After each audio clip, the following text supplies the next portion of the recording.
Urdu stories کے معزز سامعین کرام، السلام علیکم۔ سامعین کرام، قصے کی طرف جانے سے پہلے ہم یہ عرض کریں گے آپ ہمارے چینل کو لائک کریں، شیئر کریں اور سبسکرائب کریں۔ سامعین کرام، یہ قصہ ہے ایک ایسے چرواہے کا کہ جس نے خدا تعالیٰ کی ذات کے سامنے ایک بھی سجدہ نہیں کیا، ایک بھی روزہ نہیں رکھا، کبھی زکوٰۃ نہیں دی، لیکن حضور اقدس صلی اللہ علیہ وسلم نے اس شخص کو جنت کی ضمانت دی۔ سامعین کرام، یہ موقع ہے غزوہ خیبر کا، جہاں ایک چرواہا حضور اقدس صلی اللہ علیہ وسلم کی خدمت میں حاضر ہوا۔ وہ یہودیوں کی بکریاں چرایا کرتا تھا۔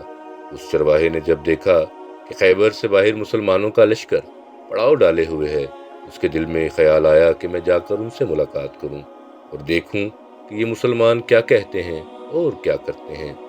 چنانچہ وہ بکریاں چراتا ہوا مسلمانوں کے لشکر میں پہنچا اور ان سے پوچھا کہ تمہارے سردار کہاں ہیں؟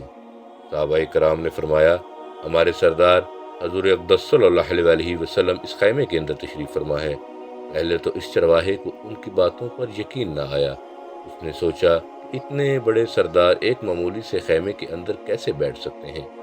اس کے ذہن میں یہ تھا کہ جب آپ اتنے بڑے بادشاہ ہیں تو بہت ہی شان و شوکت اور ٹھاٹ باٹ کے ساتھ رہتے ہوں گے، لیکن وہاں تو کھجور کے پتوں کی چٹائی سے بنا ہوا خیمہ تھا۔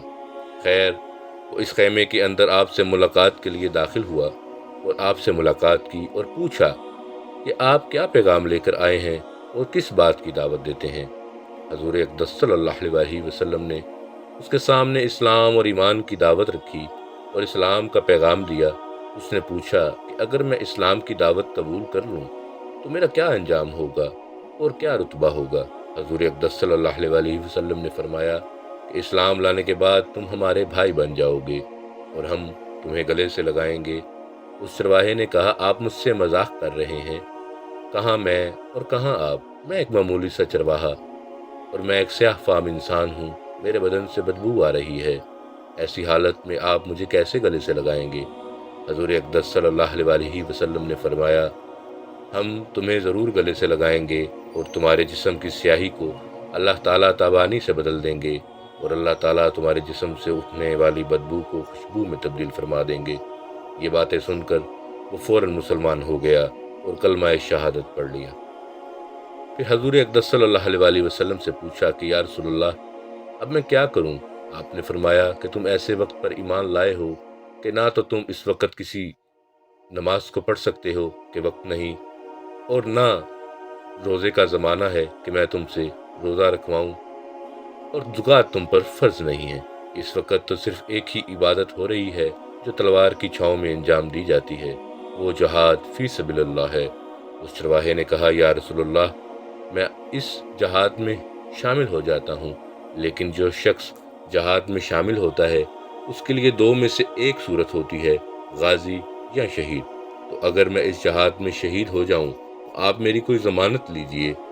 حضور اقدس صلی اللہ علیہ وسلم نے فرمایا کہ میں اس بات کی ضمانت لیتا ہوں کہ اگر تم اس جہاد میں شہید ہو گئے تو اللہ تعالیٰ تمہیں جنت میں پہنچا دیں گے اور تمہارے جسم کی بدبو کو خوشبو سے تبدیل فرما دیں گے اور تمہارے چہرے کی سیاہی کو سفیدی میں بدل دیں گے۔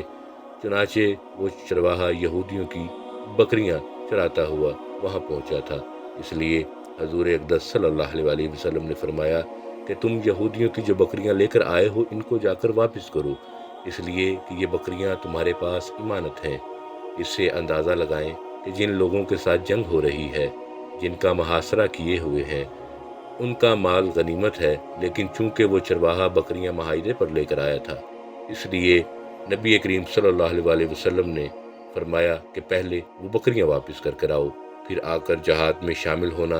چنانچہ اس چرواہے نے جا کر بکریاں واپس کی اور واپس آ کر جہاد میں شامل ہوا اور شہید ہو گیا۔ جنگ ختم ہو گئی تو حضور اقدس صلی اللہ علیہ وسلم نے جنگ کا جائزہ لینے کے لیے آپ باہر گئے اور شہیدوں کو دیکھنے لگے۔ صحابہ کرام کا ایک مجمع دیکھا جو ایک جگہ اکٹھے تھے۔ آپ قریب پہنچے تو ان سے کہا، کیا بات ہے؟ صحابہ نے فرمایا، جو لوگ جنگ میں شہید ہو گئے ہیں ان میں سے ایک آدمی ایسا بھی ہے کہ جس کو ہم میں